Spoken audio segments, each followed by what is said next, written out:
Temple, and I have the pleasure of welcoming you to District 2 in Review.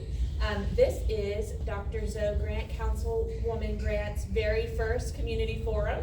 So we're really excited to have you tonight, and I think we've got a great program lined up for you today. If you turn around, you'll see like a solid wall of blue back there with a bunch of smart people who are here to share some of the really exciting things that are happening in our community, and I think you're going to find it really informative. One thing I have noticed is that absolutely nobody has a piece of pizza. So I don't know if that was intentional, but we've got some hot, fresh pizza back here. So I really encourage everybody to grab a slice, grab some water, because we are going to have some great speakers tonight that are really going to, I think, share some really exciting things that are happening in our community. One of the things that is really fascinating to me, because I'm born and raised in Bell County, is that this year, the city of Temple is the 20th fastest growing city in the United States of America. That just blows my mind. But what a wonderful time to be in Temple. And I think you'll hear tonight that the excitement, the growth, the opportunities that come with that, the challenges that come with that are all things that we're working together as a team between the city, the community, the school district, and I think you'll hear some great plans and some great ideas, and hopefully you'll be able to share your thoughts as well. So with that, I think, and I just looked at who I was supposed to introduce, and I immediately forgot. So I think, okay, Dr. Ott is going to be our first presenter tonight. So we're going to welcome Dr. Ott. He is going to give us a little bit of update on what's happening with TISD, which I think is a lot. Yeah, I'm going to try to move these over. I do not have a digital version going, so if you would like to, Zoe, if you think it's better if they come up here and kind of walk and maybe get up closer, you tell me what you think works. You want them to walk while you talk? No, they could come up here. They don't have to walk while I talk, but they could come. Unless you want to, you could come up here, and that way you could see both of them side by side much closer. That may be you think that's the easiest way, or what do you think? That's good. They can grab a piece of pizza while they're coming back. I think Brynn wants you to have some pizza. So we can somebody grab a slice of pizza. There's going to be a brave soul who will be the first. Well, nobody's letting me out here. I can certainly do that. I wonder if I could cut.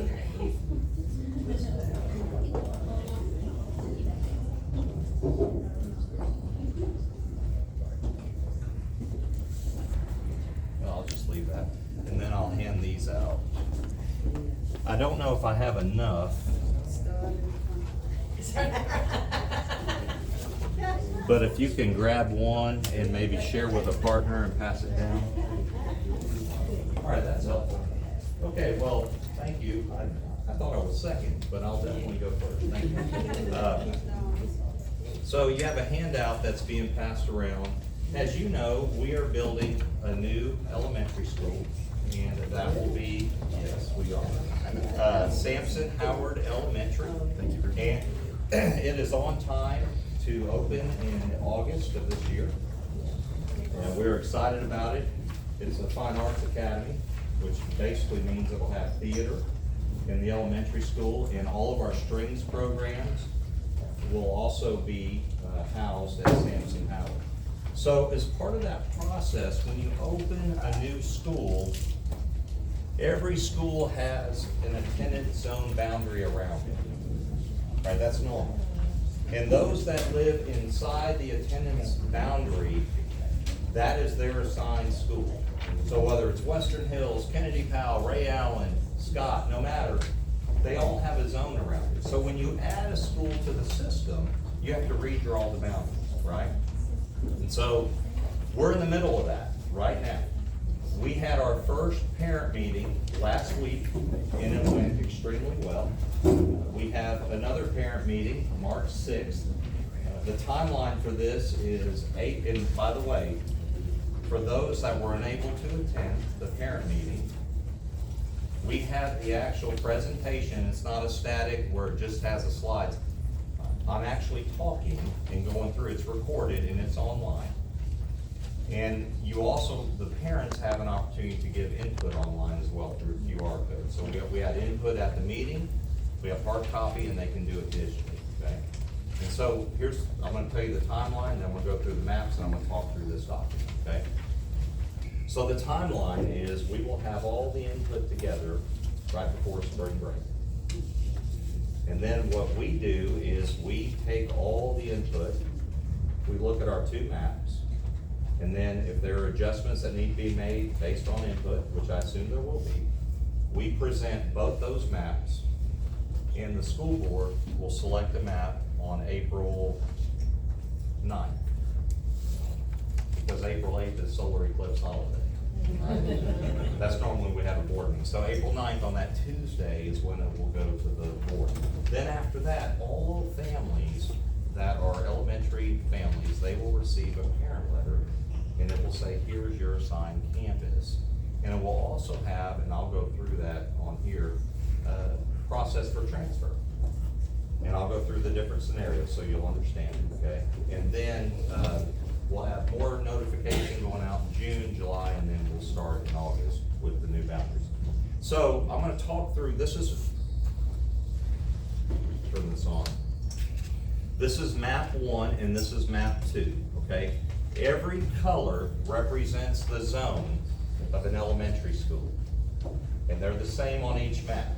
So this blue is the northwest part of the school district, so that would be Kennedy Powell.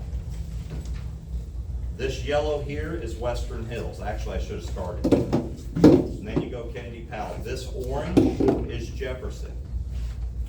This light green is Hector P. Garcia zone. Okay? This dark green is the new elementary school, Sampson Howell. This, I guess, lighter salmon color here is Scott Elementary. The blue is Thornton, and this is Ray Allen. Now this does not represent our current zone, okay, at all. This is a draft of a new zone. Now I'm gonna explain the changes from what we have now to this map. And this is another option for parents, okay? And then I'll explain the differences for you, okay? So, the only real the school is built here. So really, most of the drastic changes are gonna be in the south and southeast. They're gonna be between a Thornton, a Scott, a Ray Allen, and Sampson Howell. But up here, we have some changes because it gave the school district a chance to do some cleanup. When I say cleanup, you have natural boundaries like I-35, railroads, roads that maybe were once 2-lane that are now 4-lane. We call those hazardous routes. You don't like to bus folks across those if you can help it. So in both maps, one of the cleanups we've done is this area right here, or this is I-35. Before this map was drawn, we had Jefferson students on this side of I-35 being bused across, so they were being bused from the west to east, because Jefferson's in the east, going over here. And then down here, we had Kennedy Powell students, actually over here, that were bused from east across I-35 to west. We have cleaned all that up, and that's in both maps. Why? Because it's just logical to do that. If you're on the west side of I-35, you're gonna be zoned for Kennedy Powell. If you're on the east side, you're gonna be zoned for Jefferson. We're not gonna bus kids between those two campuses across the interstate. And that is the same, and you can probably visually be able to see that. That is the same on both maps. Because that was just easy to do, okay? So the next cleanup, or the next boundary change, and this is in both maps, I'll get into the differences when we get down here, is with Hector P. Garcia. Initially, Hector P. Garcia covered all the way, this light green would have come all the way to this line here. This line here is central, okay? It would have come all the way here. But with Sampson Howard, you may be asking, why did you bring the boundary in both maps all the way up to Adams? And I'm gonna tell you why. And some of you know why. Because when we were talking about the new elementary school, a lot of folks on the east side were saying, this is gonna be a fine arts academy, and you're building this thing right here in the east side. And I guess way back in the day, Dunbar was an academy concept in the east side, but a lot of east side students were not going to that campus because it was a transfer in. So we've heard a lot from the community saying, look, you need to make sure that our children have a chance to go to that school. And I said, that's what we will do. And so we did. And so I'm gonna show you how. This attendance boundary, here's the school right here. I mean, here's Old 95, here's Barnhart. We're taking this thing all the way up to Adams because that includes the area around Meredith, the area around Wheatley, the area around where we're at now. Basically, no matter who you talk to, I've heard there's different definitions of what the real east side is, okay, and I'm not the judge of that. But I will tell you this, no matter what your definition is, it's covered.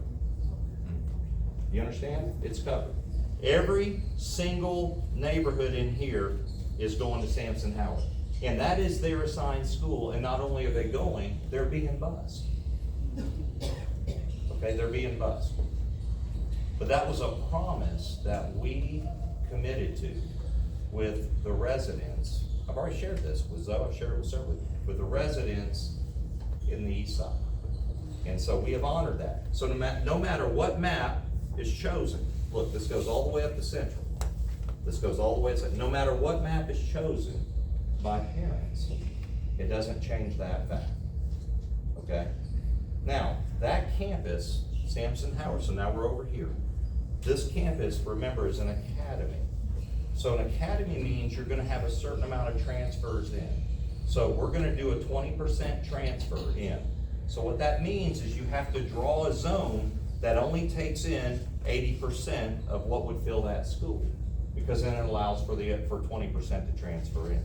We were able to draw a zone that included, no matter your definition of east side, included this group here, but also allowed room for transfer for the Fine Arts Academy.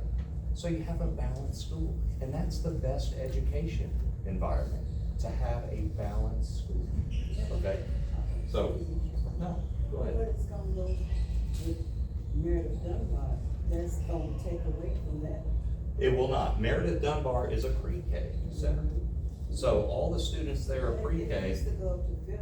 It hasn't for, no ma'am, and it hasn't for years, right? Okay. So this is not, so all pre-K children in Temple ISD go to Dunbar. So there's not a single pre-K student in Sampson Howard or any of these for that matter, okay? All right? So we're not cannibalizing schools in that process, okay? Oh, I appreciate you asking. So next, we work around Ray Allen. This is where we start to get into some changes here. Ray Allen used to, this dark pink, go all the way up here, okay, on both sides. Well, we're opening a new school, so it no longer does. Okay, all right, just making sure I didn't do anything wrong here. So here's the good news. With Ray Allen, we had to add 6 portables this year to wait for Sampson Howard. That's over 100 students on a school that does not hold that many students. Well, they're gonna lose over 100 when this new school opens in August. So this zone will be the new zone here and the new zone here. So thank God they'll have the relief that they've been waiting for. It's been a tough year. But, I mean, that's the pinch point you have when you're waiting for a school to open. Why did they name that?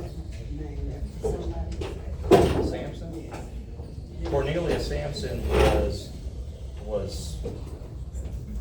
he's probably one of the most famous African-American educators in Texas.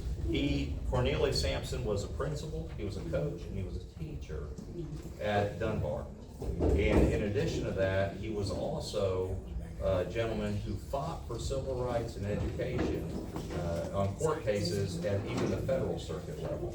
So, and then Howard was the first fine arts and humanities director that we had in Temple ISD. So the name together, Sampson Howard, because it's a fine arts academy. So we talked about Ray Allen, Thornton. Now we're going to get into some differences here. And you can see them. You see this block here, how it's blue, and you see how this block is green. The Sampson Howard zone goes north, cuts over a little bit to the west, keeps going up. In this map, it runs more north and south. So Cater is no longer going to be an elementary school next year. So because of that, in this map, Cater ends up being divided between Thornton and Scott. In this map here, Plan 2, it divides between Sampson Howard, Scott, and Thornton. And so in order to do that, so if it only divides between two schools, you have to have less of your Sampson Howard kids over here, or less of your Thornton kids, so Sampson Howard takes this chunk here. This chunk, your Thornton kids stay at Thornton that are over here, and you divide Cater between 3 campuses instead of 2. That's really the fundamental difference between the two. I'm trying to come through between the 2 maps. So we have presented these maps to parents last week and got feedback. We're doing it again next week because we wanted some time to give additional feedback and so forth. And then, as I said, we'll go forward and make whatever decision. Now, these 2 maps may not be, we may have to make some tweaks because parents may say, hey, look, I think this was a good idea, but why don't you run this all the way across? And then we have to start considering how many families are we talking, what does that look like, and so forth, okay? So these are the 2 maps, right? And one of them, or some version of one, will be approved in April, and then we'll start communicating. So what I want to talk about is this, okay? This is what I want to talk about right here. So and you also have, smaller pictures of maps, map 1 and map 2. So let me tell you how this works. So part of rezoning is not just drawing lines, but it's the impact on students that are currently going to the schools where you have line changes, right? So this stuff up here is pretty busy, right? These are real easy to follow down here, these scenarios. But here's what I want to tell you. First of all, we believe in something called capstone grade, the highest grade on a campus. So 5th grade is the highest grade in elementary. We're not rezoning middle schools here. It's only elementary. The highest grade at an elementary campus in Temple ISD is grade 5. So those are current 4th graders this year, right? Because they're going to be a 5th next year when the school opens. So you think about it. You have a student who's been going to the same elementary school, maybe since kindergarten through 4th grade, and then you change the lines on them before the 5th grade year. Well, what if they want to stay there, right? Well, that's called grandfathering. So a student that wants to stay at that campus as a 5th grader, they will fill out a transfer and they will automatically be approved. And they will get transportation, okay? We will make sure to take care of the families. Now, here's the other thing. If they have a sibling, right, that's younger, they will also have to fill out a transfer. They'll be able to stay at that school as well, but we're only going to provide transportation for 1 year because they're not at the capstone. Because if you keep providing, you're never going to have zones. You're never going to have zones. You're just going to, your lines are going to be messed up for 3 or 4 years. So that's going to cut off after years. They can still go there. Okay? So that's how that'll work. These scenarios that you have here, where it says A and B, these are for grades K through, well, it'll be K through 4 next year, so it'd be pre-K, K, 1st, 2nd, 3rd graders now. So, because next year they'll roll up, assuming they'll roll up, they should roll up. So, if you replace any campus name in these scenarios with a letter, you just have to be consistent. So if you put Scott Elementary at A, you gotta put it at all A's. So there's 4 scenarios. Every parent, at the end of the day, is gonna have 1 of 4 choices. That's how the whole rezoning thing works, and these are the 4 choices. Choice 1, scenario 1, and I'm just gonna plug in campus names, okay, if you just follow with me. Scenario 1, so for A and B, I'm gonna use Scott and Ray Allen. So, if my current zone, if I'm a student today and I go to Scott Elementary, in my new zone, I get that letter in May that says, hey, you're still gonna go to Scott, because a lot of our students are still gonna go to their same campuses. And say I didn't wanna go to Scott, see, campus B, say I wanna go to Ray Allen, then I need to fill out a transfer. And it's not automatically approved, because this is a new campus I wanna go to. We already have that process in place right now. That's already in place. Have a kid, hey, I don't wanna go to this school, I wanna go to that one over there, that fill out transfer. That's how it works. And the next question is, well, hey, Dr. Wright, did they get approved? It's highly probable in our district. It's highly probable. Scenario 2, let's use Thornton and Scott. Thornton is gonna be campus A. So I currently go to Thornton, my new zone, I get the letter in the mail, it says I'm going to Scott, that's campus B. But I wanna go to Thornton. Well, I fill out a transfer request, it's the same thing, right? Now, if I'm a 5th grader, it's automatically approved. Remember we said that, I wanna stay at my campus, it's automatic. Because we put that on them, so we need to take care of them, all right? And their transportation. Scenario 3, we'll use Western Hills and Kennedy Powell. I'm currently zoned for Western Hills, my new zone is Kennedy Powell. I wanted to go to Kennedy Powell, I don't do anything. That's my new home zone. I don't do anything, okay? And the last scenario, I'll use Garcia and Jefferson. Current zone is Garcia. My new zone, I get the letter in the mail, it says I'm going to Garcia. I wanted to go to Garcia, I do nothing. So when I'm talking to parents, I'm saying to them, look, think about what grade your child is in right now. And think about what they're gonna be in next year, and you will apply to one of these scenarios. And we'll be communicating a ton with parents, they'll be able to call up, come up, whatever they need to do. We have these maps in the admin building, we have everything online, digital and so forth. So, the things I wanted to leave you with is, one, I want you to understand the boundary changes. Because there were some commitments made by the school district, myself included, right? Before the bond was passed. And I want to demonstrate to you that they are honored. Completely honored, okay? No matter what map is picked, children in the east side will not only be going to Sampson Howard by default, will be bused, number one.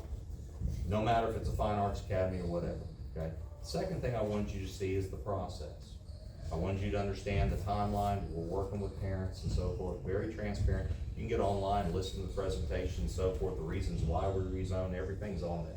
And then the third thing that I wanted you to see is the impact on, the potential impact on parents and what we're doing about it, right? It's a normal process when you're in a district that's growing. That's a normal process. But how do you take care of families along the way? That's what makes a difference, right? And so I think at least what we've heard in the first parent meeting, we're doing it, they feel like we're doing a good job, okay? I mean, they'll let you know if you're not, trust me, it's their children, they'll let you know. So this is what you have in front of you. If you know anybody, when you're explaining this or whatever, if they have any questions, have them call up, they can call up to my office, call student services, we will walk them through this, okay? We'll walk them through this. And our rezoning website has everything on it. Okay, I know I had 15 minutes, I probably went over. Okay, that's a yes. I don't know, where's Dr. Grant? I don't know, do we just turn it over? How does this work? Do you do questions at the, what? Questions at the end of the rest. Okay, so I'll move these out of the way.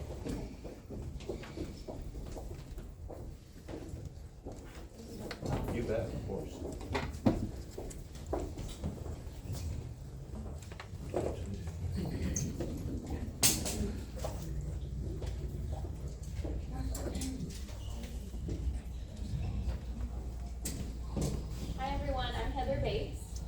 Director of Communications for the City of Temple.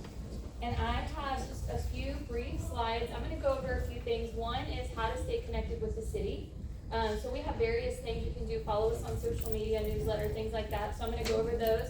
I would encourage you to screenshot anything that is of interest to you or find me after. But I'll go ahead and get started. So Communications and Marketing Department, that's my department. Really quickly, we manage all of the social media for the website, for the city, and then we manage all of the websites as well. We promote and advertise any special events or programs. Y'all probably all just saw the air show, Save the Date, get posted, which is really, really exciting this year. The newsletter that we do, we handle media inquiries, media relations, and work really closely with community partners as well. And so those are primarily the things that we handle within our department. How we do it, these are all of the communication tactics mostly that we handle, and I'm not gonna read through all of these, but I did just wanna show a visual of how many different ways we try and communicate with the community, and as many various options as possible so we can have the most diverse communication plan. What are the best ways to stay connected? So this first slide is our social media pages. I hope y'all are following most of them or all of them, but the first one is the official city page. The city has a Facebook and an Instagram. We also have a LinkedIn page, so if you're on LinkedIn or you know someone on LinkedIn, encourage them to follow the city's page. We post a lot of really great recruiting information and careers with the city. Nextdoor, how many of you guys have Nextdoor? Okay, we actually have more or the same amount of subscribers on Nextdoor than we do on Facebook, or as we do on Facebook. So Nextdoor is really great because it helps us to target specific neighborhoods. So make sure you sign up for that. It's an app on your phone. Discover Temple in downtown Temple, so that they have a Facebook and an Instagram. Parks and Recreation, Temple Parks and Rec, they have a Facebook and an Instagram as well, and that's a lot of information on our special events, children's programming, the parks, the trails, things like that to explore in Temple.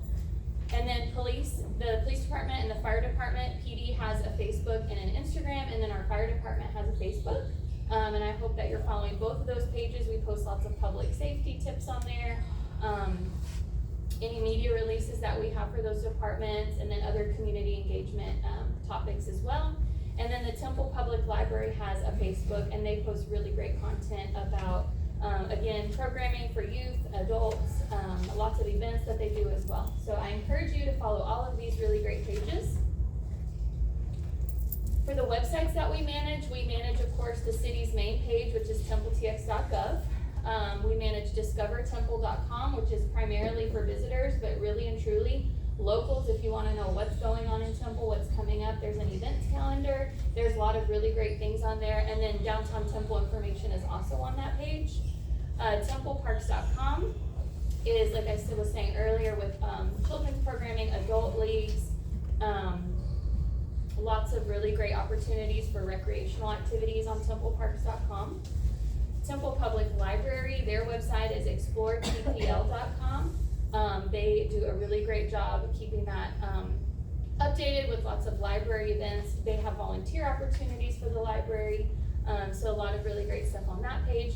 And then letstalktemple.com is a new page that we've started recently, and it gives project updates. So if you're curious about what's maybe going on in Temple, the goal is for that page to be updated with various projects, CIP projects, so major projects in the community, downtown projects, and things like that. So letstalktemple.com, and then jointemplepd.com is our police department recruiting site.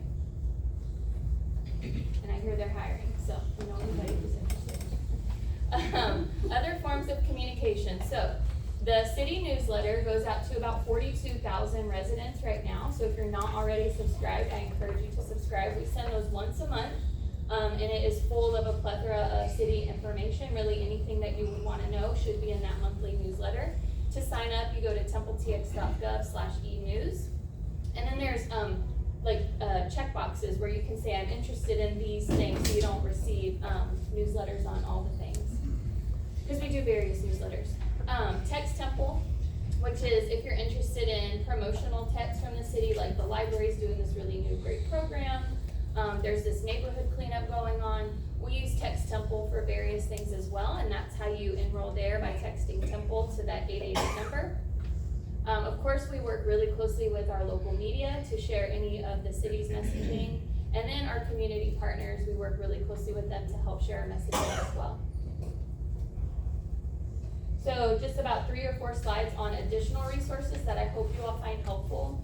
For garbage and recycling, if you're wanting to know, is my trash delayed, is pickup delayed, what's kind of going on, templetx.gov/solid waste is a really good resource, and the solid waste team keeps that page updated on their own.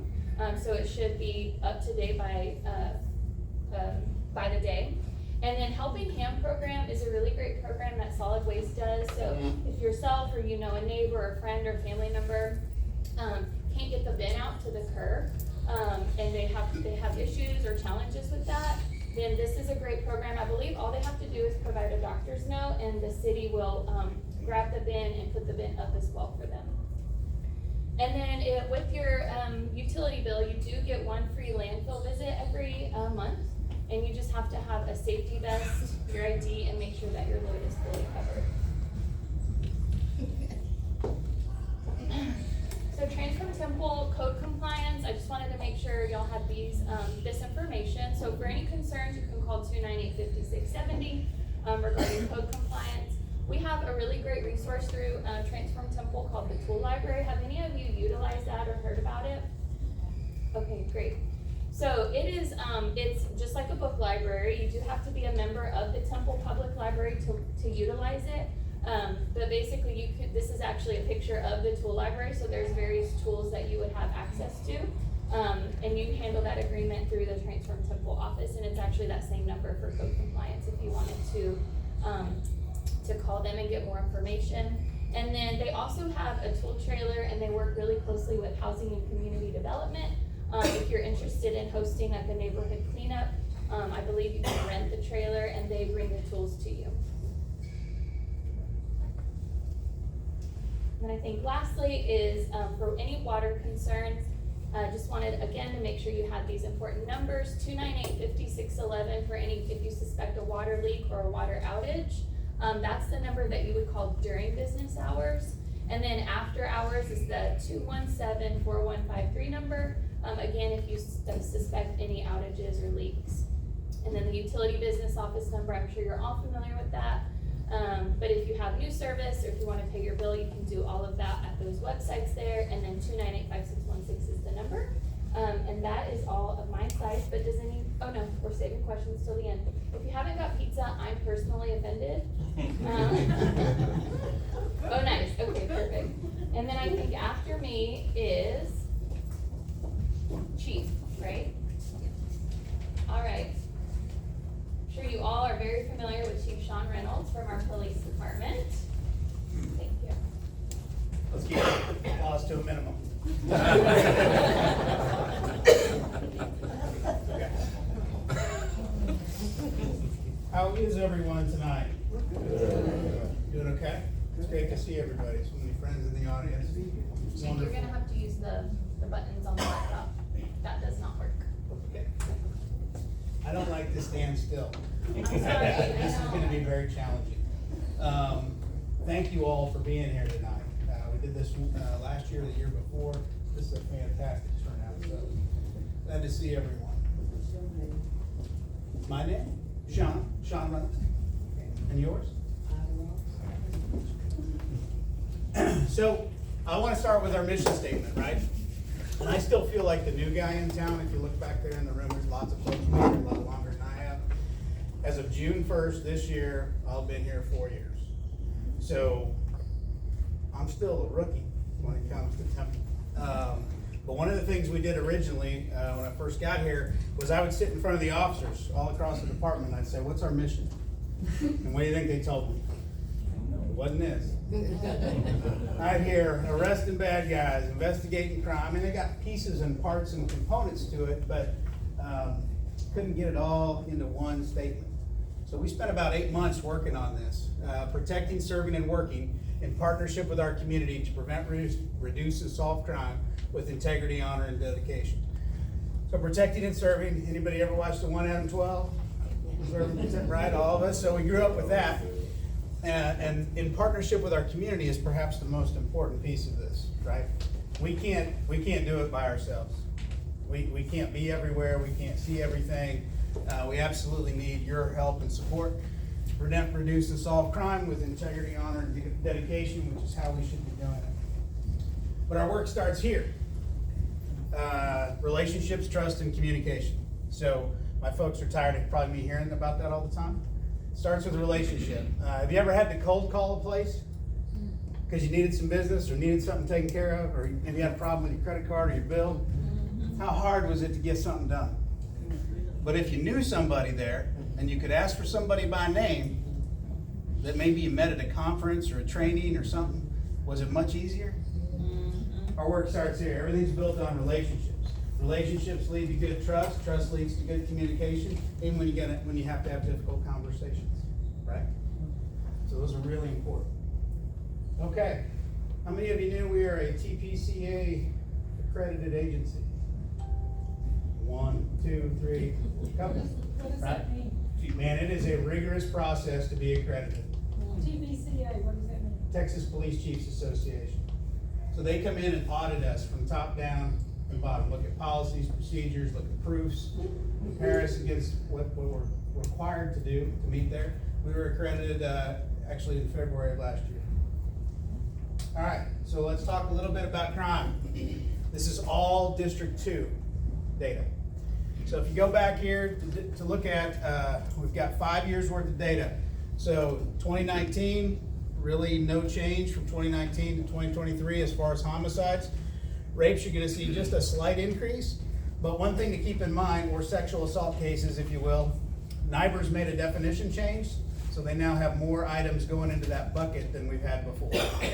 So, robbery, just a slight increase. Aggravated assault, you can see it's been pretty steady, but a little bit of an increase. And I would tell you, most of those aggravated assaults, well, anecdotally, the majority of those are domestic violence related, right? So problems at home, problems with kids, juveniles, and adults. Burglaries, not much of a change. Auto theft, it stayed pretty similar to previous years. Last year there was a huge dip. Prior to this year, or last year, do you know what Kias and Hyundais are challenged with? Does anybody, I almost hate to ask, has anybody's Kia or Hyundai been stolen? Been broke into? And I'm gonna give you some tips on how to help us. Burglary of a vehicle, way down. Theft, way down. Drugs and narcotics activities down, pretty substantial. Does that make sense to you? So this is just a heat map. This is primarily the downtown area, which you might imagine, we get a lot of calls in the downtown area. So high incidence, there's 20 or plus calls for service during the year. We get a lot of calls for service down there. As you start to get outside here, it's not quite so much. It's not really all that helpful from a District 2 perspective.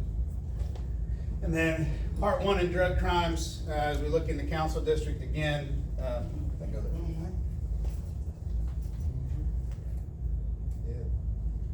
so these are the top 15 highest calls for service. So you look here, see 2019 was one of the highest years. I think if you went back another year, it'd even be higher. 2018 was kind of an anomaly year, if you remember all the homicides the city of Temple dealt with, and I think there were 18 homicides, all related to the KWA activity. A dip in 2020, what happened in 2020? Man, we weren't talking to nobody. You weren't calling me, we weren't calling each other. We see it kind of come back up, and it's been fairly steady ever since. So, like, I get inundated all day long with the news. Do y'all as well on your phones? How much of it's good news? Like, hey, good stuff going on. It's not, right? So I throw this up just to show you that these are the top 15 calls for service that we've received in District 2. Criminal warrant arrest, emergency order of detention. Do you all know what that is? It's when somebody has mental health issues, so we've got to take them to a hospital. Magistrate's order for emergency protection, theft, family violence, non-aggravated assault, and then the list just kind of goes on.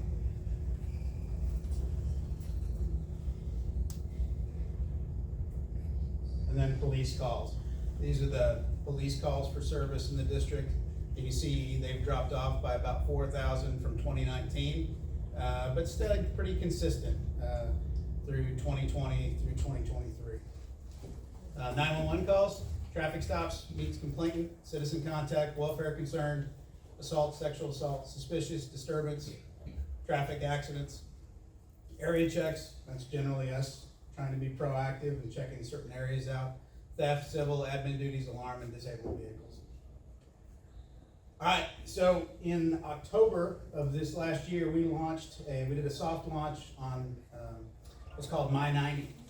And this allows anyone who's called 911 for a particular call, not for every call, or called our 5500 number a little bit after we've been out there, you'll get a survey to take.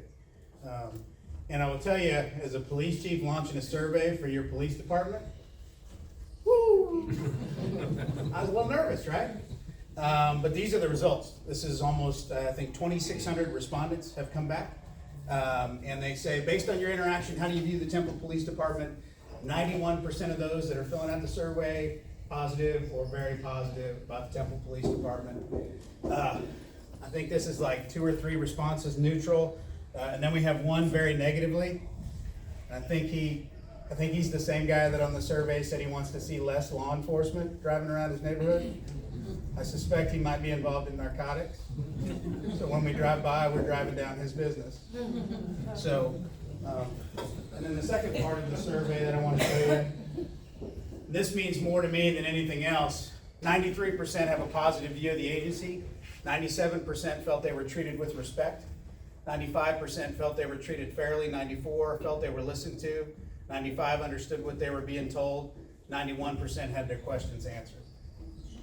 How many of y'all in your industry would take any of these numbers? I would as well, so I'm pretty proud of our people. We do a lot of citizen engagement. About every other month, you'll see a Coffee with a Cop. We'd love to see you there. We do Tip a Cop every year at Texas Roadhouse. Kiddo Cards events, that's an ID card that we can get for your little ones. Lots of stuff. The Citizens Police Academy. How many of you have taken the Citizens Police Academy? One. I would encourage all of you to sign up to take the Citizens Police Academy. I think you'd really enjoy the experience. And then I'm sorry, who doesn't like donuts? And we're not doing questions now. So let me introduce. I like donuts more than pizza. Yeah, there's pizza back there. Probably the kindest and nicest person you'll ever meet in your life is Miss Nancy Glover, who's with our Housing and Community Development. So please welcome Nancy. Thank you. Hi, everybody. I know a lot of your faces. My name is Nancy Glover. I'm the Director of Housing and Community Development. And I have only 5 to 10 minutes to talk, and if you've listened to me before, you know that's virtually impossible for me to cram it all in that short period of time. So I did just sort of write up what I would have had on slides, and it's available in the back at the end if you guys want to pick some up. But essentially, we have a lot of programs for citizens of low to moderate income that are experiencing just a variety of different issues, mostly related to housing. And I'm just going to go through a few of the programs that we find are the most popular and the most interesting to people. So the first one is the Housing Improvement Program.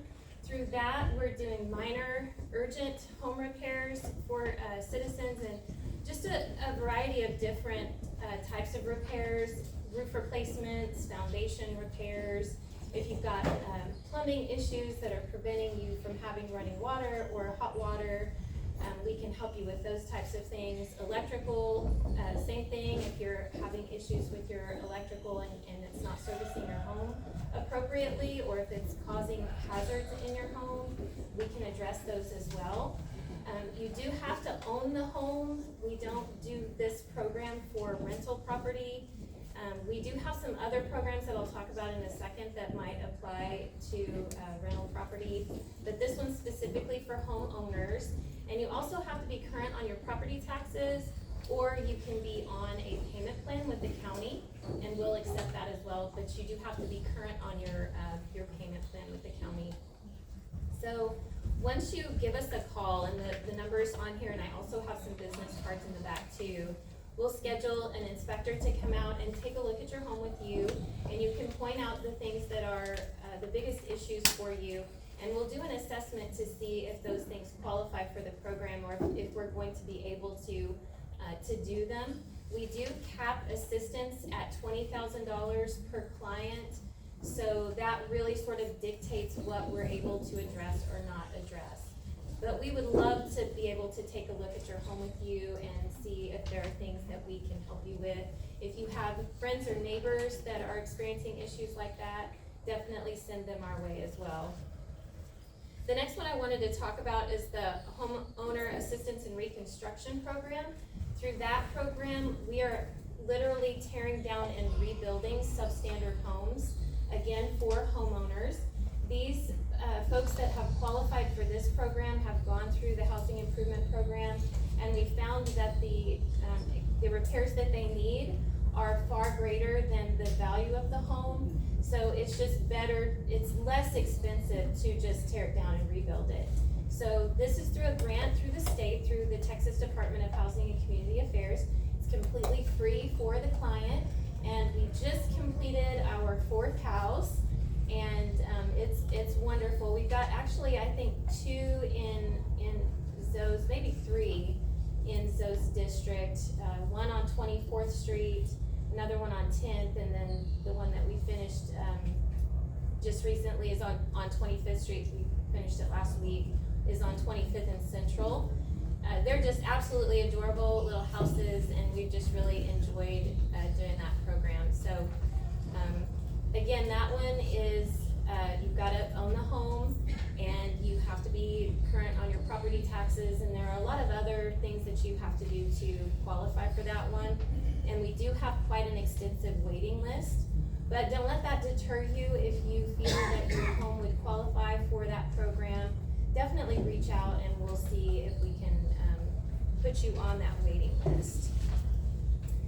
The next one is the Good Neighbor Program, and this one is a program that we have used to really just address mainly landscaping type of problems, but we've also done some minor home repairs with volunteer labor.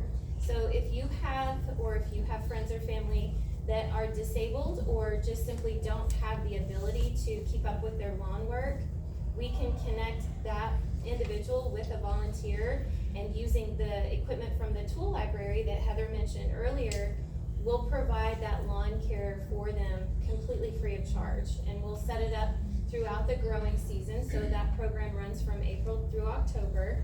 And that system of how often and when the lawn work is done is really arranged by the homeowner and the volunteer. If there's something minor, like if you've got brush removal that needs to be done, or maybe a little bit of exterior painting or something like that, that unskilled volunteer labor could help with, we'll also see if we can find volunteers to help with that. But that's been a wonderful program that has helped a lot of people. I think we had 34 clients last season in the Good Neighbor Program. One of the things that Heather mentioned too was the tool trailer. We work with Transform Temple to use that tool trailer for team up to cleanup events. So if you want to do a cleanup event in your neighborhood, we will help you gather volunteers, find troubled spots within your neighborhood, and get permission from those homeowners to go on their property to do the cleanup. We'll bring the tool trailer out with the help of Transform Temple, and with the volunteer labor, we'll all get together elbow to elbow and clean up your neighborhood. So that's a lot of fun. We provide all of the equipment, trash bags, grabbers, all of that. You just come and sweat with us and help us clean up your neighborhood. But if you're interested in that, let us know as well. We also have the Home Maintenance Academy. One of the things that we've noticed through our housing improvement program is that a lot of the issues that we've seen in these homes could have been prevented if regular maintenance had have been performed on the various things. So the Home Maintenance Academy is really what homeowners can do to maintain their homes. So you go through the class, and at the end of the class you get tools to take home with you to perform the repairs that you just learned how to perform. And it's been a really successful program too, but we handle like how to replace the guts of the toilet, doing like minor sheetrock repair, just different things like that that you would need to know as a homeowner. We have the neighborhood party trailer. We're finally getting it back online. We've had the trailer itself for a couple of years, and we've been using it for city events and functions. but now we're getting ready to roll that back out for the public to use. And it is just what it sounds like. It's a trailer full of party stuff. So yard games, tables, chairs, a sound system so you can play music for your neighborhood party, and really just a party in a box. But you can reserve it and we'll bring it out to the site of your neighborhood party. You have your event and we'll come pick it up and take it back, and it's completely free of charge as well. So what we're really trying to do with that is encourage togetherness and neighborhood involvement and relationship building. One new program that we have that we're really proud of, we've been working with our agency partners like Jeff Stiegel at Feed My Sheep and Family Promise, Impact Church, and those types of agencies to assist people who are experiencing homelessness. So we're just launching a landlord engagement program that also works with our tenant-based rental assistance, which is also new, which provides vouchers for people experiencing homelessness. But if you're a landlord, if you own rental property, we would love to get you involved with the landlord engagement program. There are some incentives for you to provide housing for these voucher recipients, and we'll walk alongside them, make sure that they have good case management, and that your assets are protected as well. We have in the back the neighborhood plans for all of the District 2 neighborhoods that we've completed through our Love Where You Live initiative. And that's a neighborhood planning process where we've divided the city up into 24 different neighborhood districts. And we're going into each one of those districts, coming along residents like you, and identifying ways that we can make improvements to your neighborhood. From that, we're also looking for neighborhood coalition leaders. I think we've got 7 of the 24 districts covered, so that leaves a lot. We've got a lot of room to add additional coalition leaders, so we would love to have your involvement. And essentially what a coalition does, it does neighborhood watch programs, coordinates those cleanup events, provides just that means of communication to get all the neighbors working together towards a common goal of having just a wonderful place to live.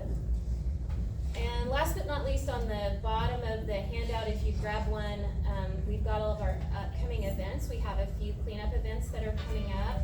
And with those, we're basically pairing those up with dumpster drops. And I don't know if y'all have heard of the dumpster drops, but we're basically dropping a dumpster in neighborhoods around the community and just allowing you to bring your bulk items and do your spring cleaning or fall cleaning or summer cleaning or whenever the dumpster happens to be there. And we're spinning off of that and encouraging wider reaching neighborhood cleanups with those. I hope I made it in time. I got really long. I should have had someone like doing this in the back. All right, and I'm not sure who's next. Sharon. This is one of the sweetest people you'll ever meet right here. Second time you've heard that, and I guarantee you she's not gonna say that about me. You want me to do? Thanks.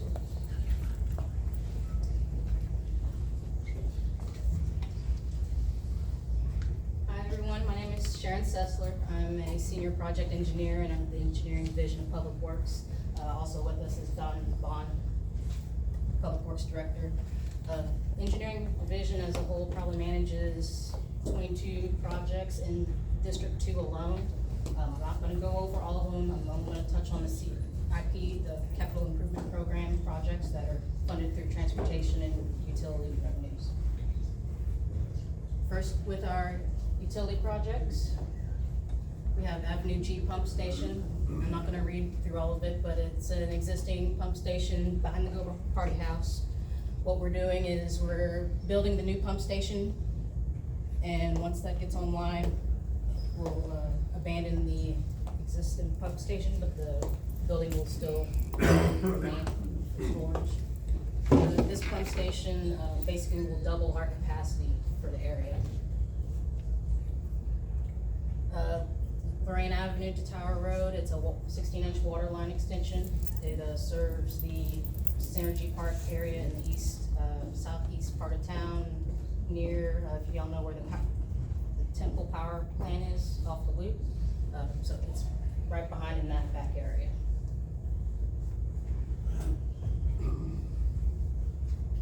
Teller elevated storage tank. I'm not sure if everyone knows, Martin Luther King Drive used to be Taylor Road, hence the name. This project actually just went to bid February 9th, and the low apparent bidder was about $955,000. Our estimated cost was $1.2 million, so it came under budget. We're excited about that. We're always excited when something comes in under budget. That go too soon. It's okay. But we're anticipating council award March 7th and construction during, from April to October. This is a large, utility rehabilitation project. This, neighborhood, kind of behind the, Skyline, Temple Heights area, behind Hobby Lobby, Staples, that area. Neighborhood was built in the 50s, and old cast iron water lines, clay pipes. It's just in need of a desperate repair. It's funded in 2029, so it's a ways out.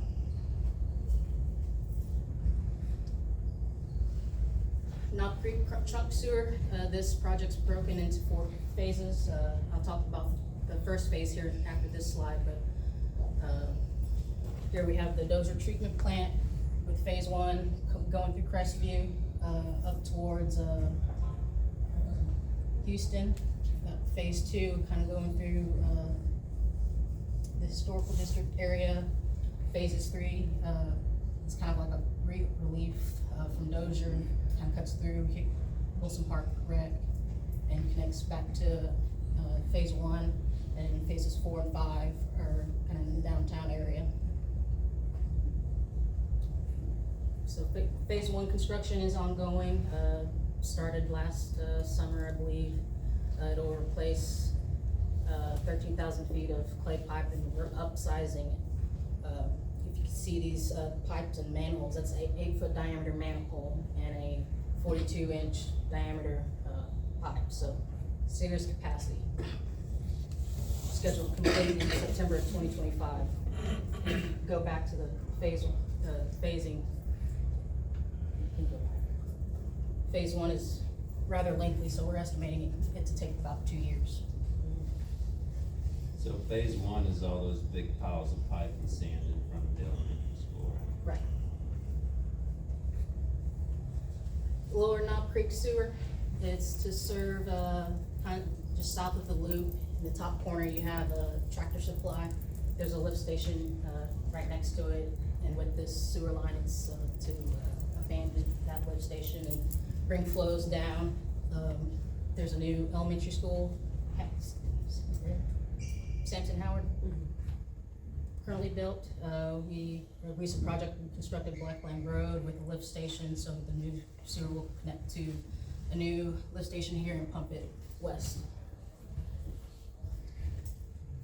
Williamson Creek Trunk Sewer, Williamson Creek is just north of Knob Creek. This project was built in 2 phases, with the last phase currently under construction. And actually today, we started boring under the Union Pacific Railroad up by Shell Avenue, kind of near Hillcrest Cemetery, and that's gonna be a 2-day process. But we're very excited about this project. This is another project that is scheduled to be completed sooner than the contractual date of October, probably around April or May. And we have a handful of transportation projects in Zoe's district. This is Blackland Road right here, not in Zoe's district, but the lower Knob Creek sewer ties into there, in that area. 42nd Street improvements, this is up by, let's see, we got Lavandusky and Hillcrest up to the north. This will widen the roadway to 3 lanes, 2 travel lanes with a middle turn lane, 10-foot wide multi-use path on the west side, drainage improvements and lighting. Also, we're gonna extend an 8-inch water line northward and up to Hillcrest, and I believe there's an existing 2-inch along hill crest, so we're gonna replace that and upsize it. 24th pedestrian facilities. I'm personally excited about this project. We started out to construct a 10, 13-foot sidewalk on the west side of 24th Street overpass, but we've added also additional roadway improvements and some minor bridge repairs to bring this project to its full potential. Anticipated cost is $3 million, and we're anticipating to start construction this summer. So Sharon, you live really close to I the do, end of this I bridge, do. And About where that 2 is, and 24th Street is where I live. and I drive over it every morning when I go to work, so See? anxious to see the, You know, when you drive over the Construction bridge, start. it kinda just dips down here. So that with this project, it'll help those areas. yeah, I'm tired of spilling my coffee when I hit the bump.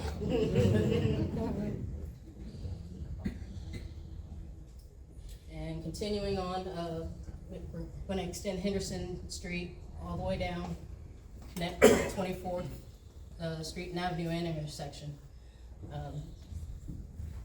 This project's actually in redesign. The alignment you see here isn't 100% accurate, but we're gonna pretty much straighten out the roadway and kind of bring it back towards the railroad to kind of reduce the number of acquisitions and demolitions. And this project will also incorporate the Knob Creek Trail, and it will tie in to the 24th Street overpass. You can get rid of a bunch of dead ends, right? Yes, we're gonna connect all these streets, 18th, 20th, 22nd, Terrace, and reconfigure 24th Street intersection. And that was my last slide. If you have any questions, feel free to find me afterwards, and thank you for your time. Coming up, one of the sweetest people I've Now he's lying. Good evening, I'm Brian Chandler, Director of Planning and Development. And so we're gonna talk about what development is happening within your community, and a lot of it is happening in conjunction with the infrastructure improvements that Sharon just mentioned. But before I get into that, let me see if I can, forgot how to advance, there we go, let's try that. All right, so I'm gonna give you some tools, some mapping tools. And so on this screen, you see District 2, Dr. Grant, Councilmember Grant's district. And of course, you know the district boundaries, but you can access this on our city website, templetx.gov/maps. And in this one in particular, you've got voting and representation. So of course it's got polling places and other relevant information. But so a tool for you.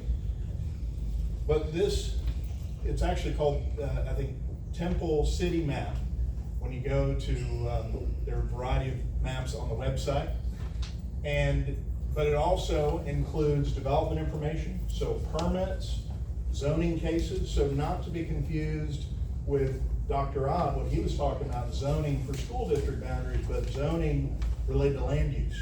So if property that is residential, if somebody wants to put in a business, you have to get, say, a general retail zoning.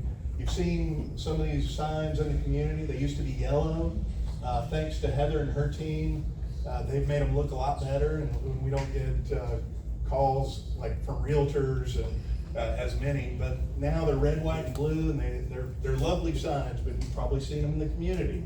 So when you see one, you'll know that is probably related to zoning. What I've got up here now, though, these are plat cases. So we handle not only zoning cases, but subdivision plats. So just before permits, property has to be platted, creating the lots. And I just want to highlight, and so you can see big chunks of land, kind of that grayish blue.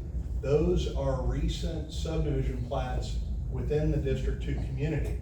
And it's exciting when you look at the big picture and you turn on this layer, you can see that there's a lot of balance in terms of development. I think we used to look at West Temple as where most of the development went. And then a few years ago, it shifted south. Now it has shifted east. And so we're seeing a lot of exciting development within your community. So I just want to highlight some of these. So this is along 42nd Street. And so as I mentioned, Sharon, of course, we've got a 42nd Street project to widen that street. So it's not coincidence that we're seeing a lot of infrastructure improvements, sewer line, road improvements where development is occurring.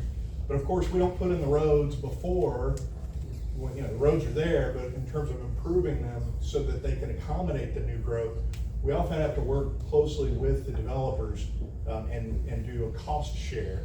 And so 42nd Street is an example of that. And these 3 chunks of land, Oak Ridge, which is east of 42nd and is just to the north of Lavandusky, and Hector P. Garcia. So you've seen phase 1 of that single family residential development. Well, they have 2 more phases that have been approved.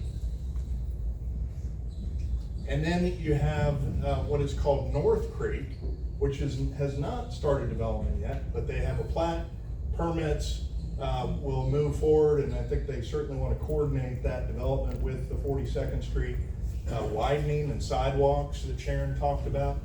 But this project will have a mix of townhouses, duplexes, traditional single-family detached trails, street trees. You can see some of the examples of the homes on the bottom of that picture that would be built. Also have French Hill immediately to the south of this. And of course, connected roadway systems. So that's exciting to see various developments contiguous with each other, because then they'll have road connections, sidewalks, trails. And so that's just a traditional single-family detached, single-family homes. And then also moving south, and Sharon mentioned the Knob Creek Sewer Line project. Well, through that area, we have a variety of exciting mixed residential projects. Starting with East Heights, phase 1, Pastor Beeman, you're very familiar with this piece of property. So this is exciting, a townhome project. And then also Crestview Farms, just to the east and to the northeast, also along Avenue N. And so Avenue N will also be improved and extended beyond Pastor Beeman's property through Crestview Farms, and then ultimately through the ridge at Knob Creek, another mix of townhomes, duplexes, detached or just traditional single family, but commercial properties as well along the loop. And so this would be development, appropriate development up to Dozier, to the sewer treatment plant. All right, now turn our attention a little bit to the neighborhood planning districts and focusing specifically on Ferguson Park and projects that have come out of that, in addition to what Sharon was talking about, the 24th and Henderson, as well as the 24th Street Bridge. So we'll talk a little bit about some of the others. And so this is along Avenue D. And so this is property now by the city. It'd be a future townhome project that'll include improvements to Avenue D, also alley improvements, so that this development can implement concepts of the Ferguson Park neighborhood plan, trees, sidewalks. And then also a project they're calling Village East. And so along Avenue H, on the west side of Wilson Park, there's a convenience store there. Y'all probably familiar with the property. You may not know, but it's owned by the city. And so there is a request for a proposal that is out there now for private development to come in and create a master plan residential community. This is a concept of what it could look like. and once again, townhomes, single-family, detached cottage homes with a park space in the middle, connected with sidewalks, connecting to the parks. Of course, you got great parks in the area. And then also just some highlights downtown. Of course, that is the heart of District 2. You got the Extraco building that's under construction right now, you know, just to the north of Trano. And they're leaving that Trano mural. They're not building right up to it. They pushed it to the side so that it's not going to cover up that beautiful piece of artwork, but they're also creating their own courtyard space so that anybody, public courtyard, so that anybody from Trano or anybody else who just wants to hang out in a beautiful brick courtyard. And of course, recognize this block, the Sears building, the Han Hotel, the Arcadia, all being redeveloped now. Well, it's nearing completion. I know a lot of us probably wondered if it was ever gonna be completed. Well, it's almost there. So that's really exciting. And then of course, the infrastructure to support it. David, I'm not sure if you're gonna talk about the city center project, but the road in front, of course, that's central, improving that to match what has been done on South First Street in front of Trano and those other businesses. So combining that public investment with the private investment. And then also, a small project, but I think a significant one. For one, it's grant funded. These are sidewalks along Central, connecting the city center improvements to MLK and then to the railroad tracks, and of course those businesses, Curly's, BJ's Brewing. And there's my email address if you want to send me any questions. If you want me to send you the presentation, go ahead and email me, bchandler@templetx.gov. You can also call me, 298-5272. But we'll take questions later. Thank you very much for your time.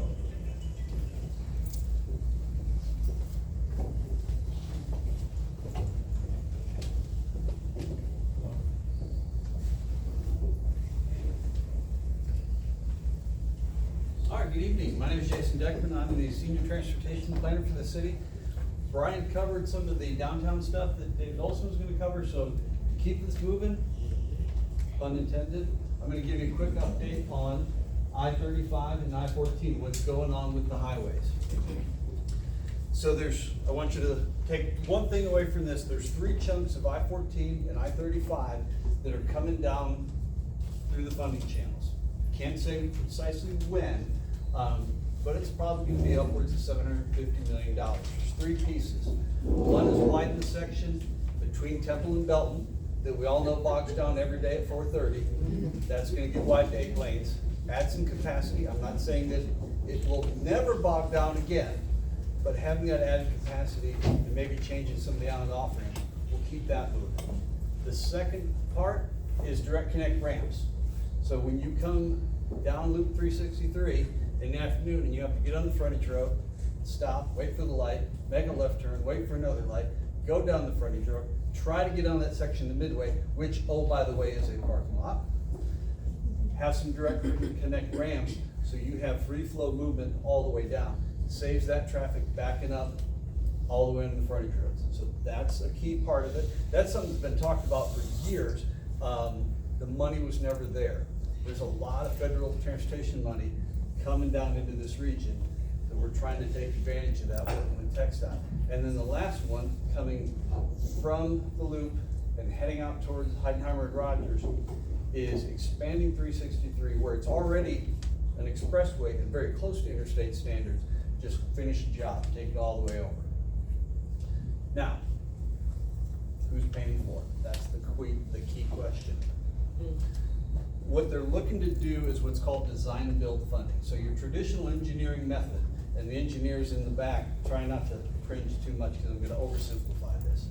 You hire an engineer, they design it, they figure out what they think it's going to cost, then they put that out for bid. They hire another engineering construction company that says, no, it's going to cost this much.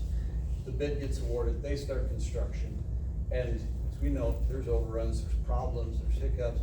it ends up costing more because the construction engineer has to change what the design engineer did. So the design build is, you hire one firm that designs it, they start sooner. They're the ones, it's their thought process for the design, is their thought process for the construction and the traffic management. So it theoretically should run smoother, and that's what's being done more with these large highway projects. So TxDOT and Waco District asked us to put some stuff together in support of going to the state to get this design and build money. So if you've done a lot of transportation planning or talked to transportation planners, nerds like me, you hear the phrase pots of money. So the design build money is set aside for your really big cities, your Dallas, your Austin, your San Antonio, and Houston. They've got a bunch of projects that have been sitting on the books through that pot of money that have not been able to move forward. Waco District thinks we're ready to move forward if we can get the funding. So they provided those dollars, we put some stuff together. We're trying to support TxDOT getting that money into this region. So that, like I said, that's managed at the state level. It's not a local decision. We're here to support TxDOT. We know the need. We know it's necessary. But because it's a federal interstate highway, there's a question of by right, who should pay for it? And the answer is, well, the state for the most part. How do we get that money? This is where y'all come in. Stakeholder input is a key part, and me pressing the button is also helpful. So last year, part of the statewide kind of longer range planning group from TxDOT had some stuff in the news, you may have seen it. There's a whole process to get I-14 extended all the way across Texas and further east. So they did some engagement, put some stuff on the website. That link up there, it is still active. It's closed for comments, but you can go on there and see what other folks have said in terms of safety, in terms of the congestion, in terms of the economic possibilities of having two interstates coming through Bell County. Also supports the military. So any of my military veterans in here, let's support the folks that are still serving. Let's let them, when it's time for them to go, let's not have them be stuck in traffic, right? So I'm gonna give you two names. Jake Smith is the Public Information Officer, and Stan Switek is the District Engineer. If you've got thoughts, those are the two I would start with. If you're military or government, you know how bureaucracy works. If you don't like the answer at one level, start again one level higher. So if you want to go to the statewide, reach out to the Transportation Commission, reach out to the Executive Director of TxDOT, reach out to your congressmen and state senators. By all means, help us out. Help us get that money. So if you want to take a picture, and I think marketing will make these slides available, you can get that link. There is going to be public input, town halls. This year, they haven't set the dates when, but talking with the district, we've got our marketing communication folks in touch with Mr. Smith. I've been talking with Mr. Switek's second in command, that we want to be in the loop. We're not waiting to be asked. I'm knocking on his door saying, we're gonna be part of this conversation. So what does that look like? How does I-14 come across Bell County? How do we add more capacity to 35? Are the planned improvements going to have that positive change on that section by Midway that turns into a parking lot? We are going to be part of that conversation. Y'all can be part of that too. The plan is to have some town halls just with elected officials and executive staff, and then open it up for the public. And if you've been to TxDOT town halls before, they'll have some schematics, they'll have some long maps they'll lay on the table, but they want to hear, they want to show you what they got, but they also want to hear what you have to say. So that's a key part of it. So those are your two people to be in touch with. And then the last thing, I'm just going to transition and take an opportunity to preach on safety just a little bit. I was brought up that if you're driving and you get into an accident, it's either because you drove like a knucklehead and caused the accident, or you failed to avoid the other knucklehead, and why didn't you get out of that knucklehead's way, and it was still my fault. Mostly because my parents paid for my insurance when I was a kid. But the mentality was, you have to be perfect all the time. If everybody was perfect all the time, we'd have no accidents. And when you say it that way, it sounds kind of silly. So they formulated a new way of thinking about it. It's a shared responsibility. We've got a responsibility, Sharon talked about a lot of the projects that we're bringing in that should make the roadway safer. So we're taking our responsibility. Do we need to put in lights? Could we put in a crosswalk with some reflective flashers that gets the driver's attention, makes them slow down? That's our responsibility. What's your responsibility? Stop for the pedestrian in the crosswalk when you see that guy. Use your blinker. And for my military folks, use your blinkety blinky blinker, because we know those words. We've all yelled them through the windshield. Watch out for the other guy. Drive defensively. Talk to your folks. Talk to people. Drive safer. That's your responsibility. So it's a shared effort. So we know people are going to make mistakes. We can design the roads in a way that mitigates the results of that mistake. There was a fatality on Kegley not too long ago, and it's on a section that we haven't done improvements on yet. And it's on a section where the road kind of makes an S-bend, goes downhill. There's no guardrails, there's very little shoulders. Vehicle left the road, rolled over, person was killed. What could have made that? Maybe that person made a bad decision. And I don't know, they haven't released, were they asleep? Were they impaired or intoxicated? Don't know. But the fact is, human bodies are vulnerable. So if there were some guardrails, maybe that was a bad choice that person made, but if there were some guardrails or we had smoothed that out, then maybe that would have mitigated the results of those bad decisions. So I'll keep harping on it. It's a shared responsibility. Y'all help me. We can make Temple a safe place to live. And I'm gonna get off my soapbox on that. So there's my contact information. Some of y'all I know. Good to see you. Good to see you. Know that I like to talk. By all means, shoot me an email, give me a call. As a planner, I can't see everything out there, but y'all do. So if there's an accident waiting to happen, give us a call. If we can put it in our budget, we can go find some money. It may be something that the crash data doesn't show, but y'all know it's coming. So by all means, reach out to us. Tell me what you see. We can save a life. And that's all I got. I'm followed by Ms. Erin Smith, Assistant City Manager.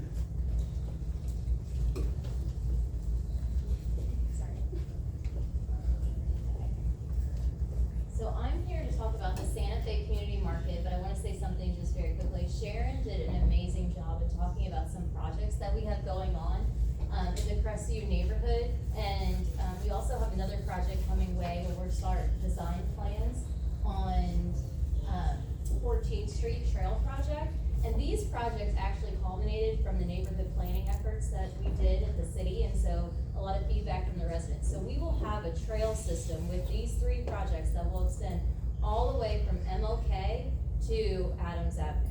So super excited about that. I just want to say, it has nothing to do about Santa Fe Community Market. Just wanted to note that. So let me talk a little bit about the Santa Fe Community Market.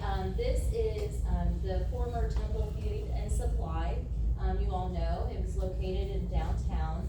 And so when we did the downtown neighborhood plan, we did evaluate several different locations, and we identified the civic subdistrict.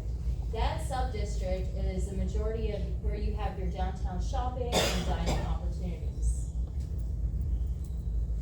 And so just looking at this is a current concept illustration that we included in the downtown district plan. And from that, a recommendation came to create a Santa Fe community market. We wanted to create a permanent space where people could come and sell fresh produce to the community, as well as have crafts available from vendors and artisans. I'll show you some of the plans. Some of the plans that we have underway. These are some conceptual renderings of the Santa Fe Community Market, and I'll go through each of these. I'm really excited about these. Those red letters that you see there, we actually found them in our historic MKT depot. So we're going to bring back some life to those and include them outside the market. And the main reason for the name, you see Santa Fe around there a lot. That really culminated from the Santa Fe linear trail that we have that will be that's extended to this site. And this is right next to the MLK Festival grounds.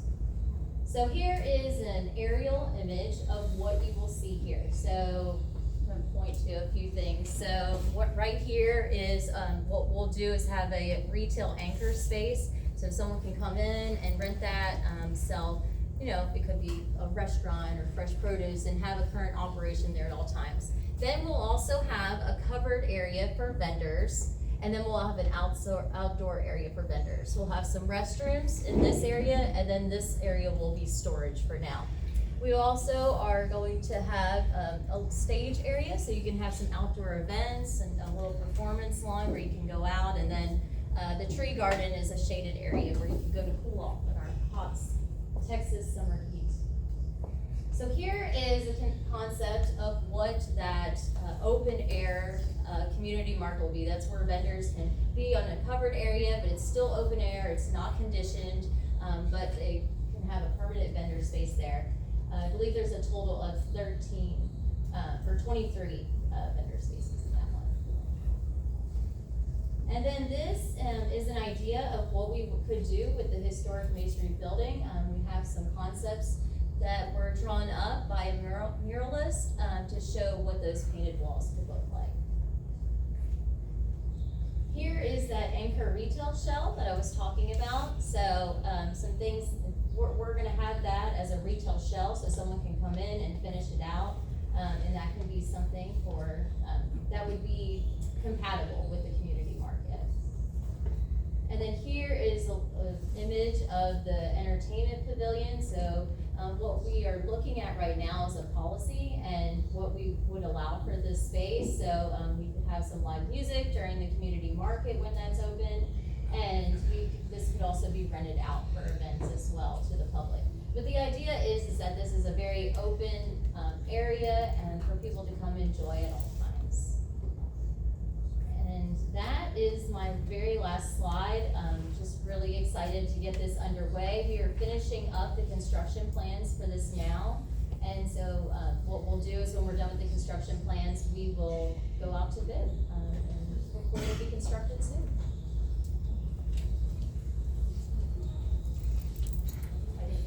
I'm sorry. Natalie is coming up. I'm so sorry. Okay. She is our Director of Libraries and Museums. Hello, good evening. Thank you all for coming out here tonight and listening to all of this information. I am going to talk to you tonight about the Temple Public Library. I am the Director of Libraries and Museums. Does anyone know the museum we have in town? Do you know which museum? The City Run? Yes, the Railroad and Heritage Museum, which is over at the Santa Fe Plaza. But we won't be talking about that tonight. Tonight we're going to be talking about the Temple Public Library. So really quickly, I'm just going to go over the different divisions that we have, some updates, programming, services that we offer, future plans, and then we can talk a little bit, we're not going to talk tonight about navigating the website.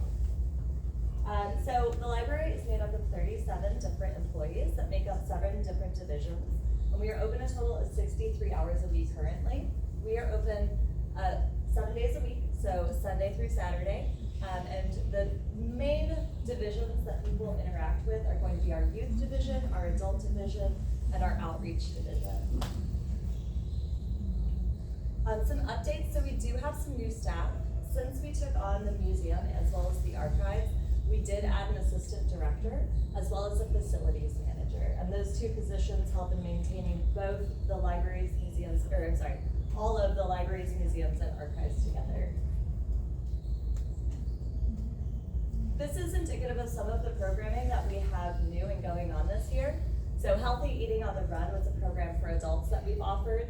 We partner with Nancy and her division of Housing and Community Development to provide the Home Maintenance Academy.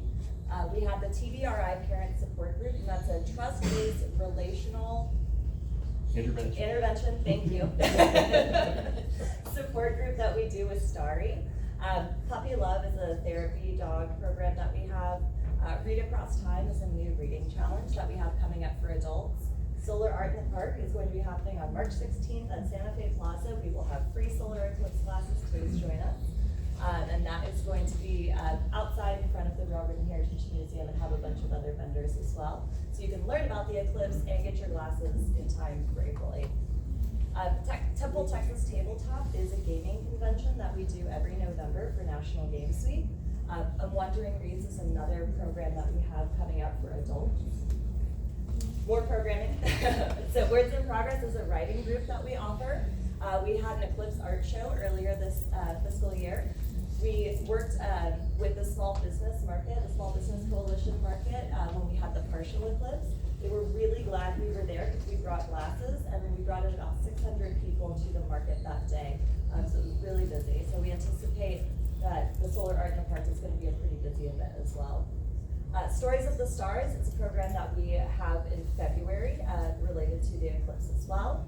Match, a librarian's choice, is a program that we have where we assist people with picking out books for them. So it's a reader's advisory. You tell us what you're into and we will hand pick items for you every month. We've had home buying workshops, and we regularly have those about once a quarter. Realities of Autism is a program that we do with PRN, which is an organization that helps parents here in the state of Texas. We work with the Region 12 coordinator about knowing their rights and their children's rights when it comes to special education in public schools. And then our youth chess club that we've partnered with the Temple Chess Club on. I think we've had 2 sessions now, and it's been standing room only at both of them. So very, very popular. We had to move to the big room. So some of the services that we offer, aside from programming, we have a book a librarian service. So if you need help with your computer, your phone, you need to write a letter and you need help bouncing ideas off of someone. We even had somebody who was coming in and writing their own book, and the computer just died. I don't know whose this is, but it's restarting. So that's okay. I know what we do. You can use our book a librarian service so that you can get 30 minutes or 2 hours with one of our librarians to really work on and go in depth on the thing it is that you need. We have free notary services, including both in the library as well as mobile notary services for our homebound customers. We have a homebound program. So individuals who can't make it to the library either. It's been a great ride. Thank you. And so I'm just gonna talk about some of the things that I've done since, and not just me, but we as a team, but I have done since I've been in office. So this has been on 26th Street and Avenue H for a long time. So when they came through and put those power poles in, to get to the other side, they left that pile of construction there. And so it's been sitting there and sitting there. And so if we don't hear from you, if we don't know that there's something going on, then we can't do anything about it. So that was taken care of. As soon as I called, it was taken care of immediately. Next one. This was the first concrete job that we have a concrete crew. This is the first concrete job that they did right there on Heritage and 34th. I've watched that concrete since I've been here, and it's been the same. So that's a trip hazard. We talk about we don't have sidewalks, when we have them, they're not good. So what we wanna do is make sure that we see things and we say something. And so I seen that, concrete crew was out and was done within a couple of days after carrying the concrete and everything. So that's what I'm talking about as far as if you see something, let's get it done, and let's get it done now. So next. This one's a lot. We hear it a lot. My trash didn't get picked up, or there's a pile of trash that the city has picked up. So this one took a little bit of time, but we eventually got that trash picked up. And that's important because if you have a pile of debris, you got rats, you got snakes, you got all of that can go into your backyard. So we wanna make sure everyone is safe and all of that. So that's one thing. I'm driving down the street and there's a power pole that's cracked where it can literally fall over. Called Encore, it was done in 1 day. 1 day, all you have to do is see something and say something. I'm gonna continue to say that. So I've been doing a lot of training. I've been learning my job. And I have enjoyed learning my job. I've enjoyed learning the people in the community and going to training. They like to train me and I like to learn. But learning about how other cities are functioning. And so when I see that and I come back City of Temple, I'm like, we are good. We are really good. We have a great city manager, a great mayor, city council in all 4 districts. And so it's important for us to, and especially me, anybody who's onboarding, I've never done this before. Didn't think I'd be doing this. And so the training is very important, and I'm very, very grateful that the city takes the time to train its people. So, very important. I get this more than anything. Speeding, speeding, speeding. Somebody speeding down my street. Somebody speeding down my street. 57th Avenue. Because they don't wanna get on the highway, they'll go 57th on Avenue M, straight to 363, and they are speeding. And I get the calls. Well, what I found out is that one side of the street, they had a speed limit sign, and the other side did not. And so if you get that speed limit sign on there, they can't say, I didn't see that speed. So we got the speed limit sign first. Then we got police chief out there. I said, well, can't you just put a car out there and have it just sit there with nobody in it? Put a little dummy in it or something? So he said, well, there's nowhere to put that. So, just last week, in 2 hours, there was 9 citations given with the high speed of 44. But that's not 44, that's not even a 40 speed limit area. So you'll see a lot of tire tracks, kids are out in the middle of the night. They don't learn when they get older. And tires cost some money. So stop it.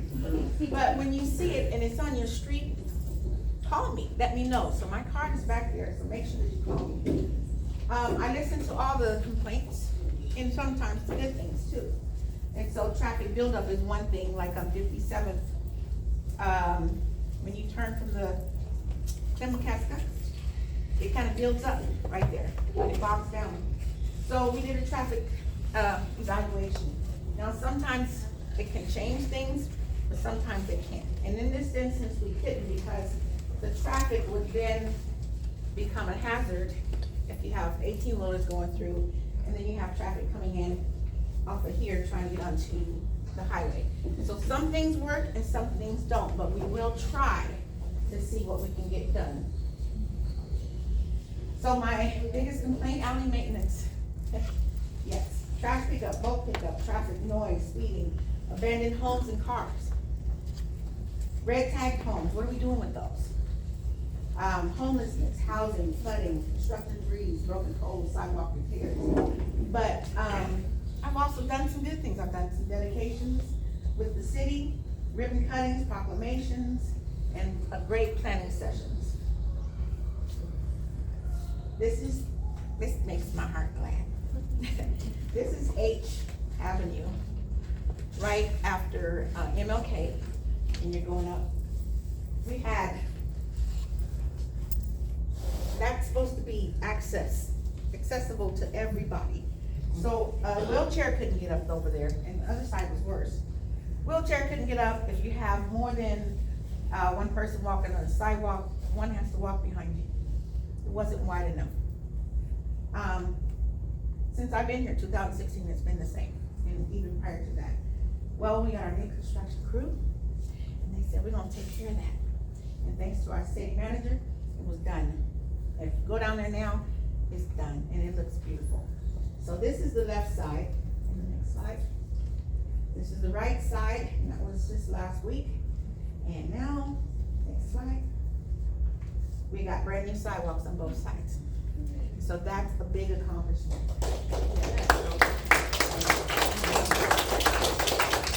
As you know, cars and trash trucks, dump trucks, construction trucks are going through that, and they're going through there fast. Yeah. And when you get on there, that road shakes, that bridge shakes. So if somebody was on a bad sidewalk, fell into the street, so we're saving lives today. Next slide, please. So what's next? I don't know who that is. I think we got success on the next presentation, sir. So we've had talks about the sidewalk in front of Meredith Dunbar. It is on the construction, concrete crews list. I don't know when that's gonna happen, but I do want you to notice when you're walking through or going through, east side of Temple, there's new construction. Whether it's, the city building, or whether this is one of the city's houses, absolutely gorgeous. It's one of the smaller ones, but there's a big one, 24th Street, go down there and look at that, beautiful. But either somebody's coming from out of town building, or there's local builders, but there's infill going into these vacant lots, which cuts down on crime, cuts down on those tall grasses, and all of that good stuff, so we're super excited that Temple East Side is being built up with new subdivisions and infill. Next slide. 24th Street, we talked about that, okay? That's coming, you've seen that. You ever walk down and see a stroller with a kid, and there's no sidewalk? And then there's dips in the road? We're taking care of that, the city's doing this, so, next slide. What you been asking for? What you been asking for? What you been asking for? Somebody tell me. Have a food desert. Temple East Side is a food desert. There's small pocket stores that have, processed food. Chips, you see kids going to school with Cheeto chips. I have a niece who takes her sends kids Cheeto chips. No, stop it. So, what we don't have is fresh produce. We don't have it. And so, I have been scouting out along with my city manager. I just love her. She's absolutely amazing. And we've been scouting out a grocery store. Okay? I'm not gonna tell you where it's gonna be yet. But it's gonna be an essential place for all of us. And so, next slide. Very clean, full scale grocery store, okay? Not a little shop, not a little corner store. Very clean, there's gonna be people in there greeting you, how are you doing? When you walk in there, okay? Exactly, just welcoming in the people who are needing this building to be there for them. And so, next slide. Fresh produce. It's gonna be a space, hopefully, for community projects. So if, there's a housing project that needs to be talked about, training, banking, financing, anything that's needed in the community, they'll be able to use that little corner space and be able to do that. We're hoping for a pharmacy, not a full-fledged pharmacy, I'm trying to talk with my feet there. Not a full-fledged pharmacy, but a pharmacy, okay? Next slide. So, again, city council meetings, first and third Thursdays of every month. Come out, the faces I'm seeing here need to be out there. You need to know what's going on, so there's buttons you can click on, you can find the agenda, know what's coming up, and you can be there and hear what's going on, and then have input. Everyone gets 3 minutes at the beginning. If it takes all 50 of you to do 3 minutes, we're gonna sit there, we're gonna do 3 minutes, and we're gonna listen about anything you want. Miss Bobby Thompson gets up there and says, I want you to sweep H Avenue, because she's gone out there and actually swept that sidewalk. She shouldn't be doing that. This is an over 80-year-old woman. She should not be doing that. And so, next slide. If it's big to you, it's big to me, okay? If it concerns you, it concerns me. If it makes our city great, then it's good for all of us. And so it's very important. Again, you see something, you say something, okay? Next slide. Easy access for me. I'm gonna make sure that we have these slides, even the part that got cut out when she was talking earlier. You'll have that on Photoshop it in, okay? Put her picture there and put the pictures back there. But make sure that you get in touch with me. I'm always accessible. I answer my phone even when I shouldn't. I have 3. But if you get me your email, I'll send you an email and you can book a 30-minute time with me. As many 30 minutes as you want, up to 2 hours. I can talk all night. But 30 minutes at a time, 1 hour, I'll meet you somewhere. You can come to my office, or we can do it virtually. I am always accessible. And so if there's anything that you need for District 2, I'm still listening. I was listening during campaigning. I'm still listening. So make sure you contact me. There's cards back there. Okay, express sex, card and pizza. Didn't say cards. Next slide, I think that was it. Yeah, I think that's it. But, I do wanna thank, the mayor and council for allowing me to do this. This is your district, so again, please get in touch with me when you can, okay? Thank you. And we're gonna hear from a very sweet lady, Misty, and then we are going to go home after we take a piece of pizza with you.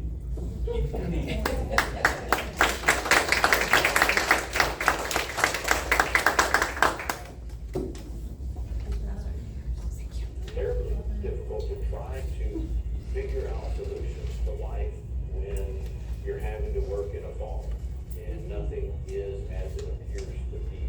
60% of the people here in the line would reach out for mental health, but they don't feel they have access to it. What it feels like to struggle with mental illness and not have a solution, that is devastatingly sad. For the city of Temple, it's a huge burden financially, on resources, on officers. It is staggering the number of mental health calls that they have to address every day in the city of Temple. The vision of the Sunrise Center would be a place that people could go that are struggling with mental health or addiction issues and find hope, help, and healing.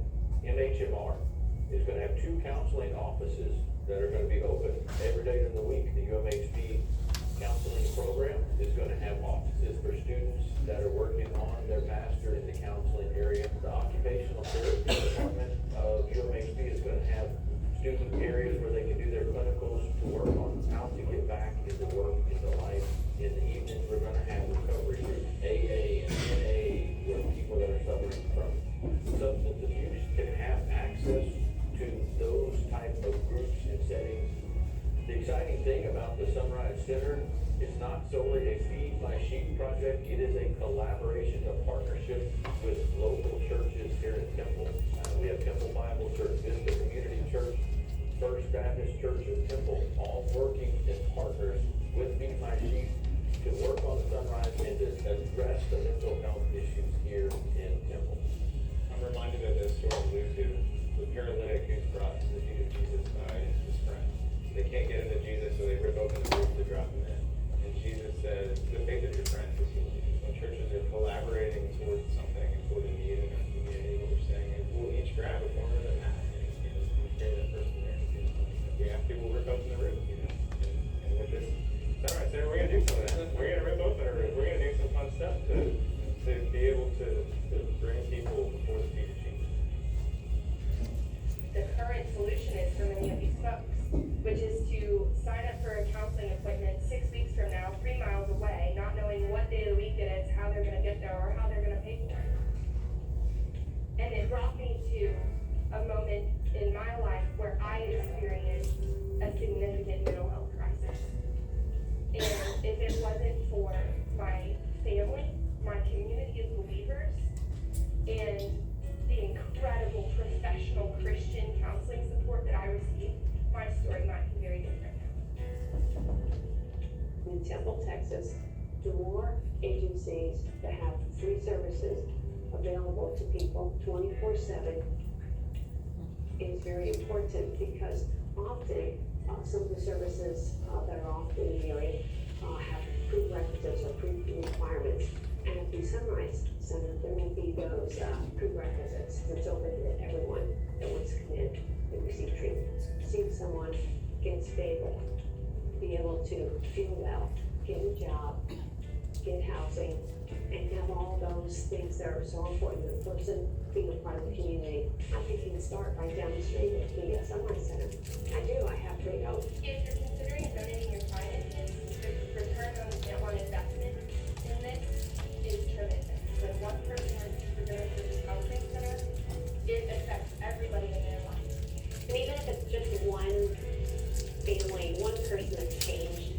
going to affect generations. A new dawn is beginning in Temple. Our community is incredibly blessed. We have a great degree of wealth in our community, and there are folks who I think that God has been preparing to give to something like this for years. We would like to raise $125,000 from local members of the community, and to donate to the project, you can either go to the Feed My Sheep website, which is feedmysheeptemple.org, or you can just simply click on the QR code at the end of this video, and that will take you to the donation page of the Wellness Center. Just click on Sunrise Center. All the money that goes to that account is a designated account that goes solely for the Sunrise Center. Thank you so much for your generosity, and I look forward to us walking towards this new dawn together. Yay! Video version, it was great. So this is the QR for the Sunrise Center. So if you guys just want to, scan your QR code, it'll take you right to our website, and it'll tell you everything. I don't want to take up too much more of the time tonight because we've already ran over with my video issues, but thank you guys for staying so much. It is, as we discussed in the video, it is going to be a free mental health facility.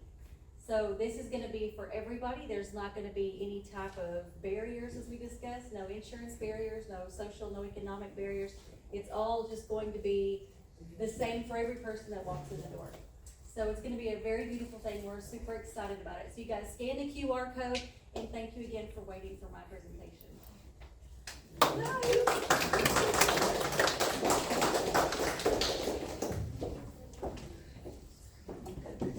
Thank you again, this is one of many, so maybe quarterly, but it won't be with all of everything that's going on here, but future updates, and then community organization during that time. So thank you for staying, and I hope you enjoyed your evening. Have some pizza. Are we gonna react questions? Anybody that's I mean, we had to wait. Yeah. Can I get the planning and zoning up here? I want to ask some questions. Planning and zoning, neighborhood development. Nancy, I got a quick question for you guys.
It is terribly difficult to try to figure out solutions to life when you're having to work in a fog and nothing is as it appears to be. 60% of the people here in the line would reach out for mental health, but they don't feel they have access to it. What it feels like to struggle with mental illness and not have a solution, that is devastatingly sad. For the city of Temple, it's a huge burden financially, on resources, on officers. It is staggering the number of mental health calls that they have to address every day in the city of Temple. The vision of the Sunrise Center would be a place that people could go that are struggling with mental health or addiction issues to find hope, help, and healing. MHMR is going to have 2 counseling offices that are going to be open every day during the week. The UMHB counseling program is going to have offices for students that are working on their master in the counseling area. The occupational therapy department of UMHB is going to have student areas where they can do their clinicals to work on how to get back into work, into life.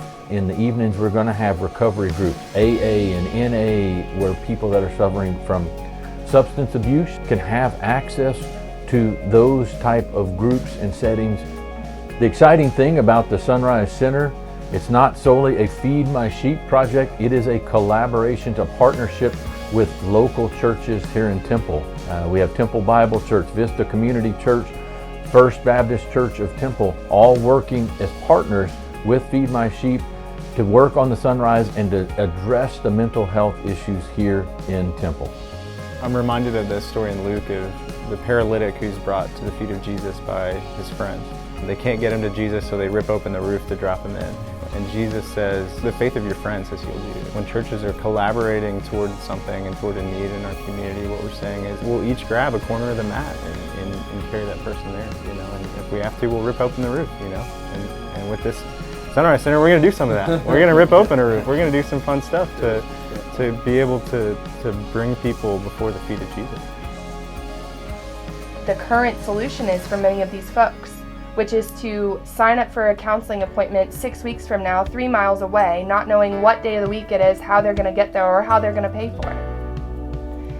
And it brought me to a moment in my life where I experienced a significant mental health crisis. And if it wasn't for my family, my community of believers, and the incredible professional Christian counseling support that I received, my story might be very different now. In Temple, Texas, the more agencies that have free services available to people 24/7 is very important, because often some of the services that are offered in the area have prerequisites or pre-requirements. At the Sunrise Center, there will be those prerequisites. It's open to everyone that wants to come in and receive treatment.